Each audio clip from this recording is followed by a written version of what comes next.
Hello,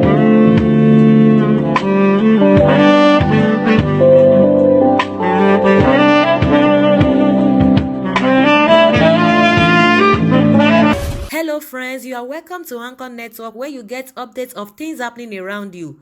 I appreciate every one of you that have subscribed to this channel. And if you have not subscribed, I say thank you very much, because I know that at the end of this news, you are going to subscribe.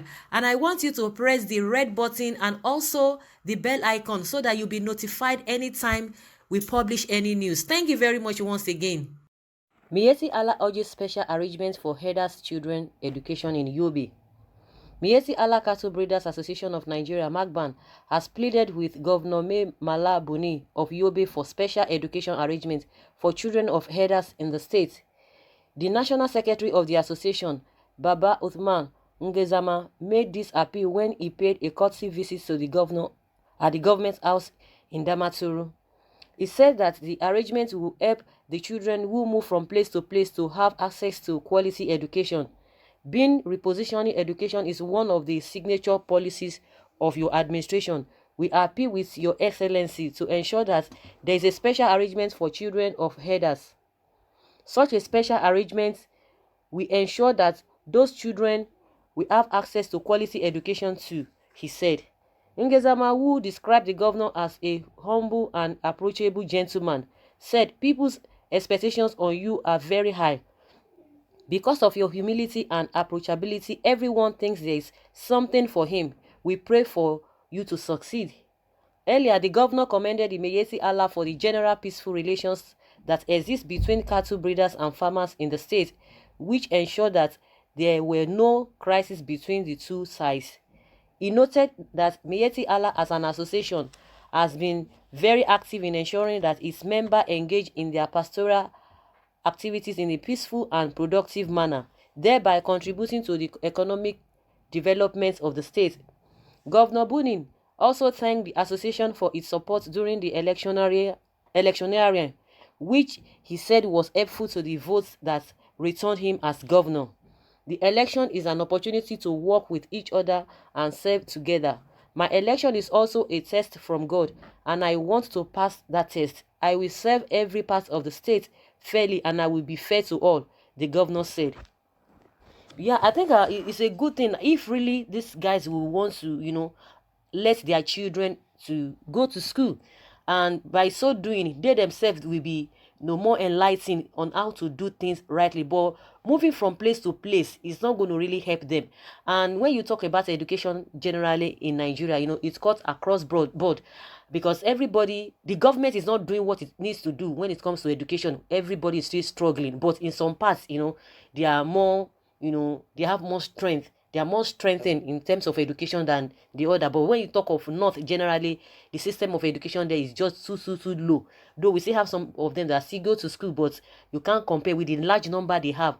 The number of children out of school is really alarming, and which the northern elders or elites or politicians that are not really addressing as the way it is or the way it should go. Because if they are addressing it, the problem we are having all over in the country now, because they are part of the problem, we will not be having such problems. So if they can really deal with it, if they really now understand the essence of education, or the importance of education, it will help us, as a whole. It's not even by maybe because they want it in that particular state, or some people like, okay, it's their state, whatever they want to do, let them do it there. Because if we are not really concerned, with what is happening there, definitely those problems will still come, to meet with us, and that is what we are facing. And that is why this Eruga thing, everybody is talking from every nook and crannies that we don't want it, because definitely we will move from one place to the other. We ourselves, we always move together because we are one Nigeria. As it is now, we are still one Nigeria, we are still one country, unless or until anything happens. Like if Biafra should go their way, Oduduwa should go their way, or Arewa go their way. Until that happens. But for what we have now, we are still moving, from one place to another. And that's why you see a lot of group agitating or responding to this northern coalition, this youth northern coalition that is talking about ultimatum and all of that, wanting the people of the south to leave their area, and the other groups have really responded to them that you dare not, that your threat is just a mere one. So if everything is being put in place, there will be peace all over the place. And let these Mietiala people, let them educate their people very well. When you educate them, you yourself, you will have peace. You can't say because you are using it as an advantage to yourself, and to their own disadvantage, but definitely it will come and haunt you. And one of the northern elite was talking the other time that he himself is doing well, his children are doing well, that when he looks at the people or the population or the general masses, you see the children out of school all over the place. That is why most of them, you see them, they join Boko Haram, and they offer them some kind of good money.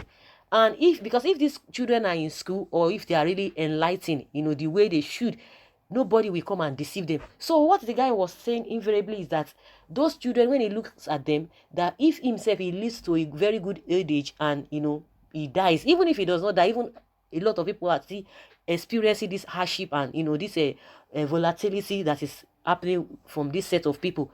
But in case anything happens, just like what he was trying to explain, that those people that you think that they are nothing, that you're not caring for them, they will come and haunt your children that you think that you have already positioned. You yourself, you think that you've already positioned yourself. Those people, those children, because that are not even in any position, they will be the one to come and haunt you. Everything that you have worked for, everything that you have acquired illegally, everything that you have acquired, instead of for those things to go to the general public, and you amass those things to yourself, they will come and haunt you because you have no peace. Even if you live and you see enjoy yourself, you think you enjoy yourself, but a time will come when you will be there no more. Your children will suffer for all of those things. So for this Mieti Hala, their secretary or their leader, as the case may be, let them rally around, not only in Yobe. Tell your people that there's need for them to have a ranch, therefore there's need for them to be in a particular place, in as much they have identified that it is good for these children to have a good education. It is also the same thing, that for them to be in a place so that they will not expose themselves to dangers, they will not expose themselves to all manner of humiliation they are experiencing now. Because if not that they are so adamant, they wouldn't be having all this problem. And meanwhile, people will not even have that distrust for them. But because of the way they have been doing things of recent, that's why people don't just want to give a chance. They don't want to take any risk, by allowing them to come, into their community. And also, some people will like, oh, these people will be living with them. We know them, to be peace-loving people. They don't carry arms. They always carry sticks and all of that. But things have changed, because it's something that is so different that we are seeing now. Whether the Boko Haram people, they have they are using them as these guys, or they themselves together, they are working in hand. That's why you are seeing that the whole thing is has really escalated and festered all over the place in the country. So if they can really encourage their people, they are encouraged that people just go with the ranching, and let your children be in a particular place so that they will be able to go to school. That is why this Boko Haram of a thing, will be a thing of the past, because the meaning of the Boko Haram, just like what we heard, is that Western education is forbidden. So how can you say Western education is forbidden? If Western education is forbidden, then does that mean that it has to resort to you killing people, or causing mayhem all over the place? So guys, that is just my own opinion concerning what the secretary of the Macban has told the Yobe state governor, that they want a special school. I don't know if really they need a special school, or a particular school, or they should just go to other schools that the public or the state asks for everybody. So I would like you guys to deliberate on this, and let's hear your take by putting your comments down in the comment section. Thank you very much for always listening. Bye.